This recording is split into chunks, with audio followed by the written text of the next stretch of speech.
Pour réduire la forte vulnérabilité au changement climatique que la République du Congo fait face, le gouvernement s'était décidé d'adhérer en 2018 à la facilité Adapt Action de l'Agence française de développement. L'objectif était d'amorcer un plan de préparation et de définir des mesures d'adaptation pour réduire la forte vulnérabilité du pays face au changement climatique.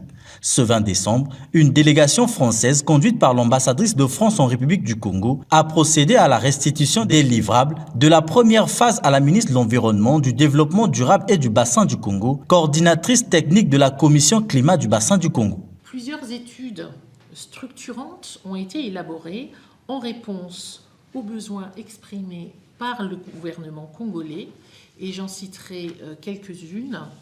Un plan d'action chiffré pour la mise en œuvre de la contribution déterminée au niveau national, un schéma directeur d'approvisionnement en eau potable de la ville de Pointe-Noire, qui était également une demande formulée par le gouvernement, une étude de vulnérabilité sur l'érosion hydrique et les inondations à Brazzaville, en vue de proposer un plan de gestion des eaux pluviales adapté aux projections climatiques.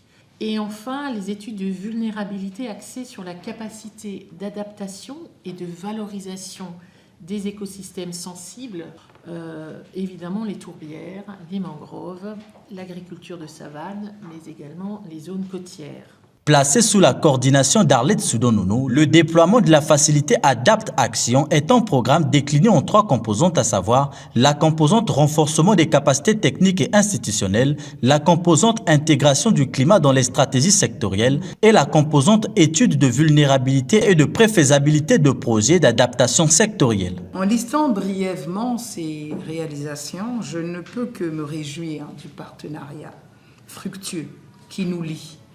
Vraiment, c'est sincère, qui nous lie à travers la facilité Adapt Action. Les livrables que vous nous remettez, ces études de faisabilité, denrées rares que vous nous remettez officiellement aujourd'hui, apportent déjà une grande contribution pour notre action et notre développement stratégique. Et nous comptons bien les exploiter davantage en les utilisant comme déclencheurs d'action et de financement pour la mise en œuvre de notre contribution déterminée au niveau national.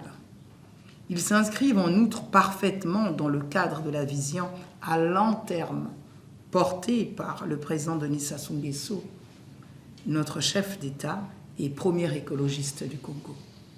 Ce programme, qui est dans sa 2e phase depuis avril dernier, contribue à l'atteinte des engagements pris par le Congo inscrits dans le plan national de développement PND 2022-2026 dans une trajectoire bas carbone et un développement économique et social résilient, inclusif et durable.